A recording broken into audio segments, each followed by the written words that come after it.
magluluto tayo ngayon ng ginataan kalabasa with sitaw.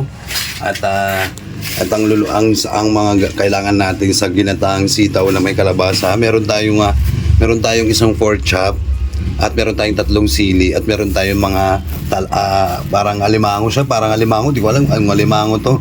Ayan. Tapos meron tayong 3 tilapia para sa prito. Then ito po yung may gata, tapos may sitaw, 2 taling sitaw, isa 15 isa 30 pesos po isang tali ng sitaw. Tapos tong kalabasa yan. Kasi yung gagamitin natin, luya, kamatis, bawang at sibuyas. Kasi ito po, yan lang po yung mga ingredients. Mamaya makikita nyo na po lahat yung kabuuan ng video. Ayan, abangan nyo na lang, hintayin nyo lang po at ibubuhay natin yung video. Ayan, magluluto tayo ng ginataang sitaw with kalabasa na may konting alimasag. Ayan, yan po yung karne ng baboy, at meron tayong pritong tilapia. Ayan, yan po yung tilapia. At ito po yung gagamitin natin panggisa. Meron tayong bawang, sibuyas, luya, kamatis. So yan, yan po yung ating ulam for today ng ating tanghalian. Yan, yan po. Yan. Unahin muna natin yung ating pritong tilapia bago po yung gulay natin, bago natin umpisan igisa at isang kutsa yung mga ingredients. Siyempre tilapia muna bago yung gulay. So yan, mainit na yung mantika, mainit na yung kawali natin. Maglagay na tayo ng mantika para sa pagpiprito ng tilapia. Yan.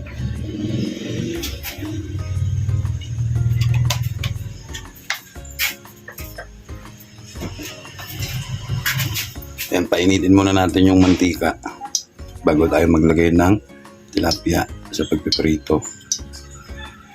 Kasi sa pagluto ng ganito, yung gulay tsaka pritong tilapia, di ba? Step by step kasi dapat para makita po ninyo, ma-appreciate nyo yung ating video. So yan, mainit na yung mantika natin, kaya maglalagay na tayo ng isda.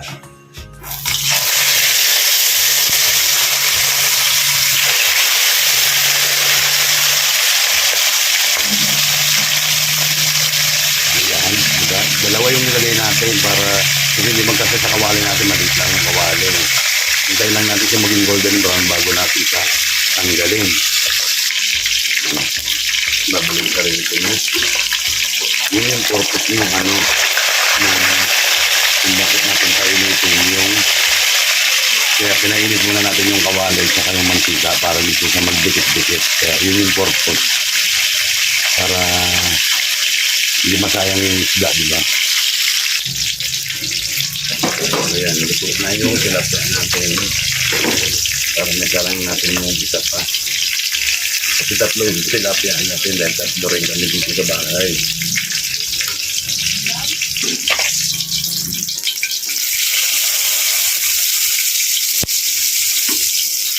So yan, nilagay na natin yung yung dito, i-separate tayo ng kawali, tapos dito natin igigisa yung gulay natin. Papalambutin muna natin yung ating karne ng baboy. Yan. Palambutin muna natin siya ng konti bago natin siya isang kutsa.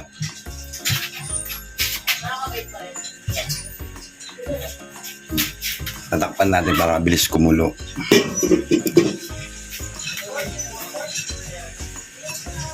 So yan, tignan na natin yung ating pinapalambot. Tignan natin kung malambot na. Yan. At haluin natin para hindi siya magdikit-dikit dito sa ating kawali.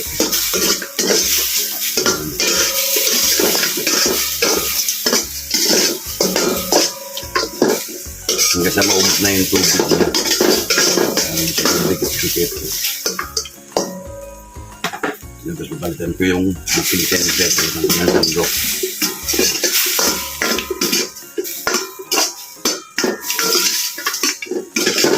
Kailangan natin siya maubos yung tubig bago natin siya lagyan ng tubig.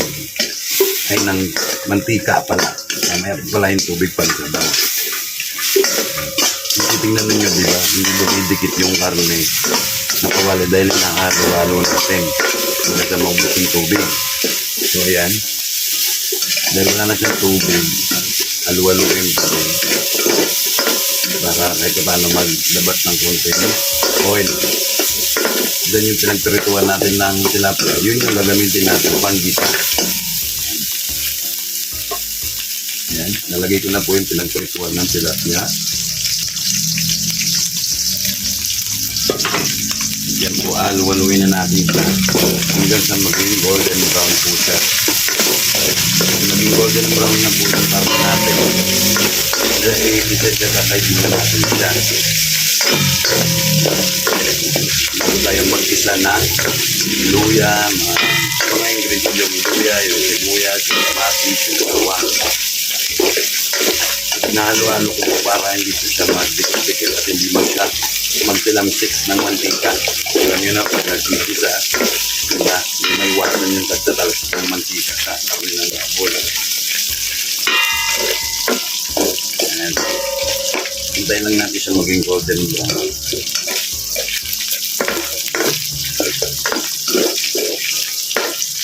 Para mag-dire-diretso na tayo. Wala siyang talasik. At hindi po siya ganang gamitin sa kawalit natin. Yung ginagamit kasi natin na kawali ay ano to, stainless. Ito po yung dating timbangan ko. Ginawa kong nasira na po kasi timbangan. Yung plato niya, ginawa ko siyang kasirola. Pag nag-golden brown na po yan, tatanggalin na po natin.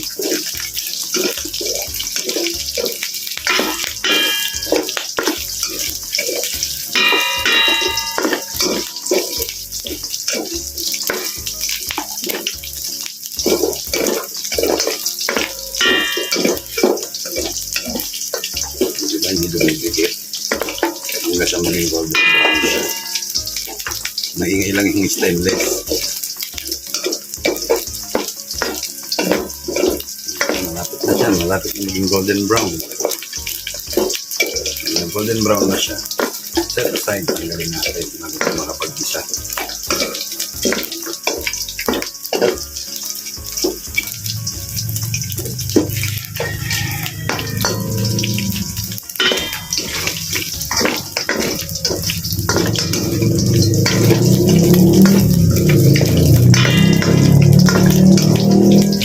Yan, medyo golden brown na po siya.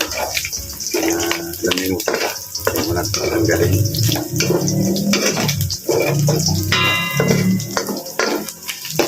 Ayan. So yan, golden brown na. Natanggalin na natin siya para makapilisa na tayo. Ayan. Para iset aside muna natin siya. Mag-isa na tayo ng luya. Ayan. Unahin muna natin yung luya. Ayan, luya. Lutuin lang natin ito ng konti. Mag-golden brown din ng konti yung luya. Para kasi din, siyempre pag naggagata, kailangan, pag naggagata tayo, kahit anong gata, ay kailangan may ang tawag nito, luya. Ang tanggal ng isa. Dahil golden brown ng konti, sunod na natin yung bawang. Para pares ko sila malito.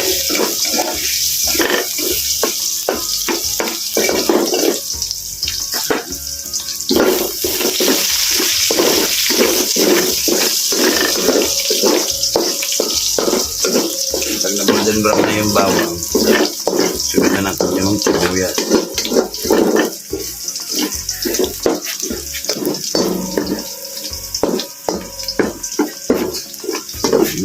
Kita nyo naman po kung paano natin siya sunod-sunod yung ating pagsasampot siya. Yan, medyo golden brown na yung bawang natin. Susunod-sunod na natin yung sibuyas niya. Yan, patuloy natin yung bawang ng konti. Sunod na natin yung sibuyas. Yan, sibuyas na po yan. Ginamit natin sibuyas, lasuna. Sibuyas Tagalog. Malasa kasi itong lasuna eh.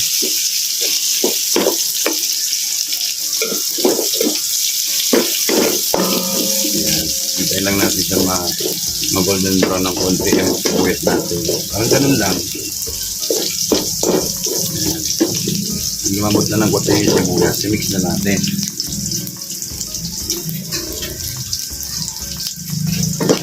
So yan, medyo ano na, i-mix na natin yung sibuyas sa bawang luya.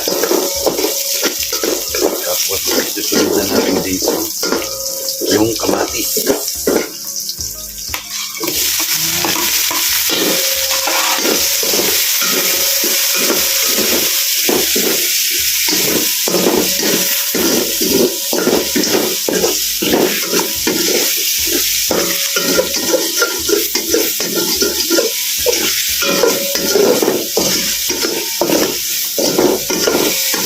Hintayin lang natin lumambot yung kamatis bago natin ilalagay.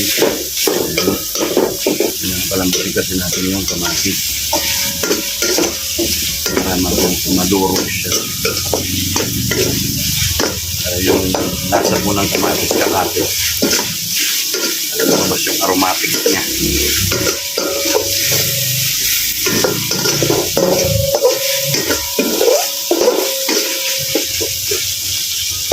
Ayan. Lambutin lang natin ng kamatis.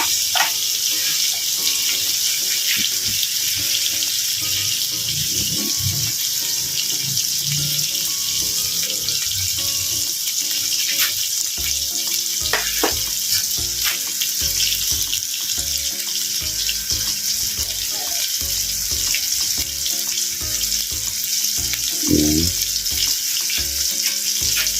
Ayan natin ulit.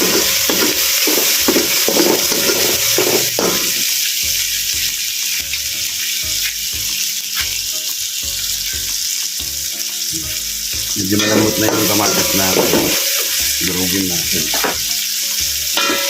Kaya yung patas ng kamatis kumapit sa mga gulay.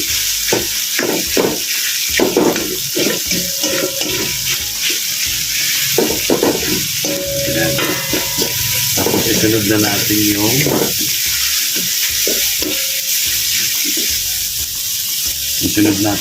ating limasag. Isama natin pagkatangkot siya. Ayan, maluto. Ayan.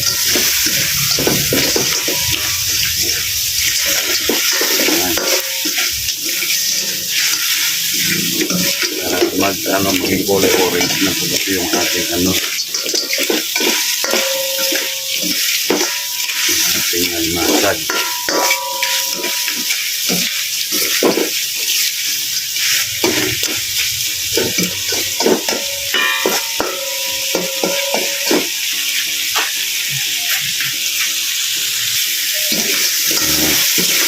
Halo-halo natin. Kita nyo naman siguro naging orange na yung ating limasag. Tapos lagyan natin, pag na medyo na siya, nawawala na yung niya, yung sabaw-sabaw yung diba? Sinitsip na ng limasag. Lagyan natin siya ng kalating basong o kalating cup na tubig. Ayan. Tapos lagyan natin yung ating sitaw.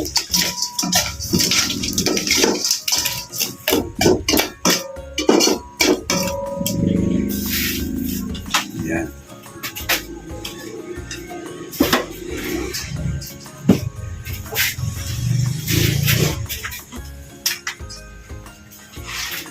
Diyan medyo nilagay na natin yung mga alimasag.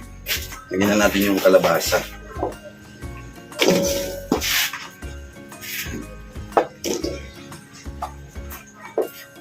Kaya makikita nyo madami yung ulam natin hanggang mamayang gabi. Ulam na namin ito hanggang mamayang gabi. Tanghalian, tapos hapunan kasama na dyan.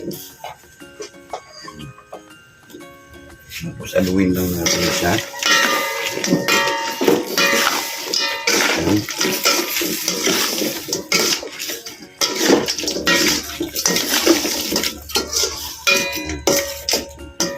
Tapos isunod na natin yung sitaw.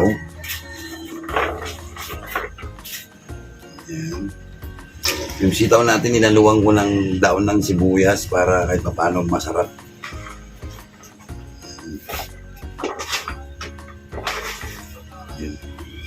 Dami, no? Pero pag niluto yan, konti lang. Yan. Tapos yung sili, babalihin natin para may konting sipa. Wala naman batang kakain eh. Then, ihalo na natin siya, i-mix. Bago natin siya takpan. Kalambutin muna natin siya bago natin lagay yung ating gata.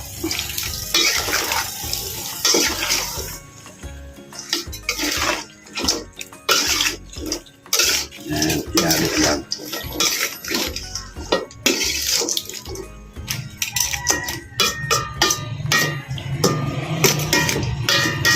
Dahil nahalo na natin, tatakpan muna natin siya hanggang sa maluto. Yan, tatakpan natin siya para lumambot kagad. Then, di kasya yung takip natin, maliit eh. So, yan. Yan. Lagyan na natin siya ng asin.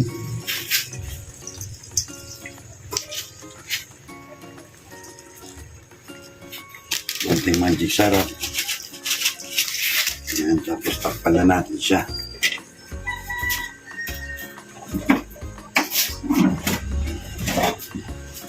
Ay, mali pala, aluin ko muna bago natin siya tatakpan. Yan. Para yung lasa ng asin tsaka magic sarap kumalo na sa gulay. Kumapit.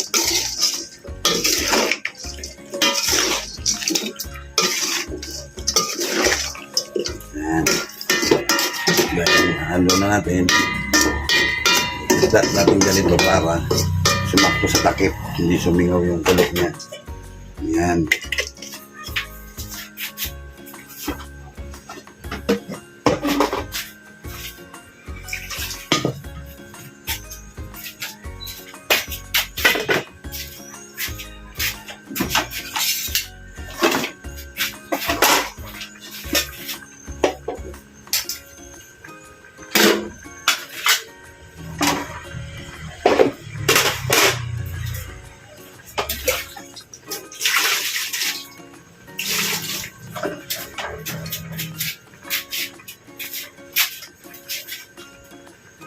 Yan, haluin na muna natin. Yan. Halo. Yan. Dahil medyo kumukulo na kasi kaya halo natin. Yan.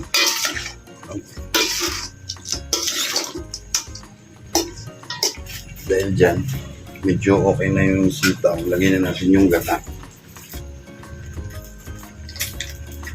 Kasi dito sa nakakabili na ng gata na ready na. Yan. Yan, para malinamnam yung ating ginataang sitaw with kalabasa. Tapos halo. Yan. Ako.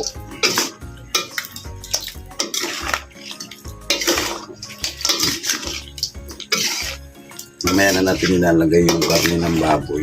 Malapit na siyang maluto. Yan. Dapat muna natin siya.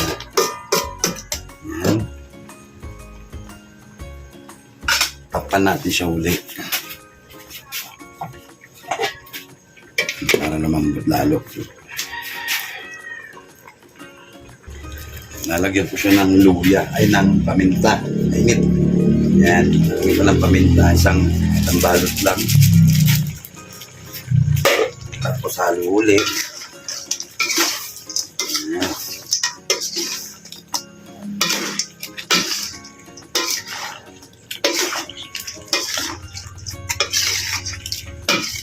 Yan.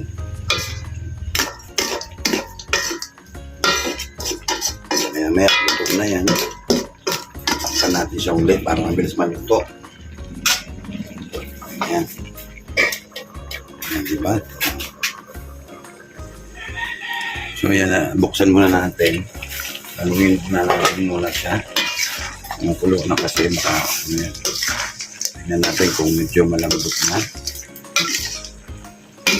Ayan, medyo tigas pang konti. Ayan, lutong-luto yan.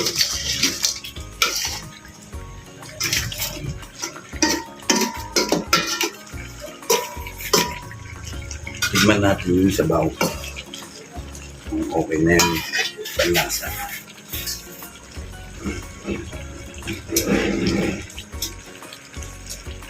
Medyo matabang. Ibigyan natin konti kasi. Medyo matabang siya. Dadagdagan natin ng kasi. Yan. At then haluin.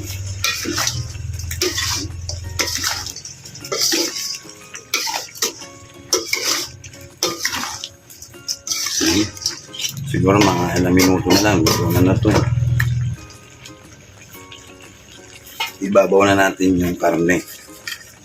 Yan, karne ng baboy.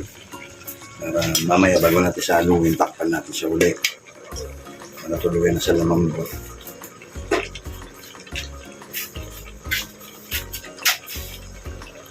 Ano yan. Haluin natin siya uli. Yan. Tignan lang, luto na.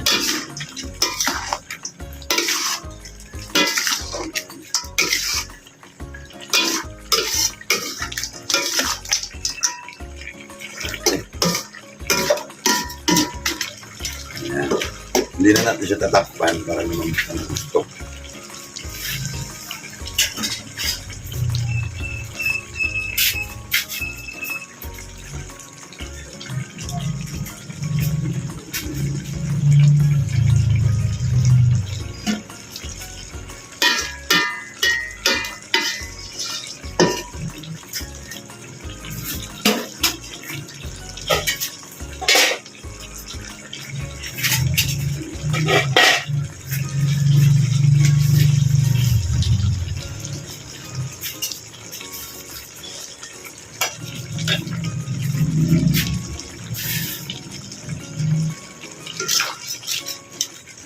Halo.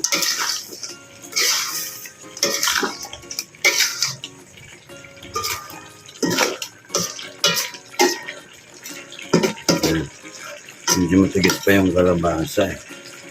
Hindi kasi siya malagkit yung kalabasa.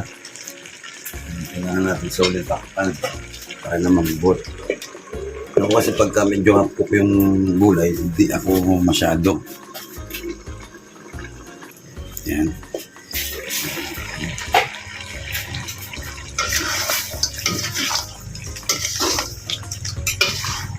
Yan, luto na.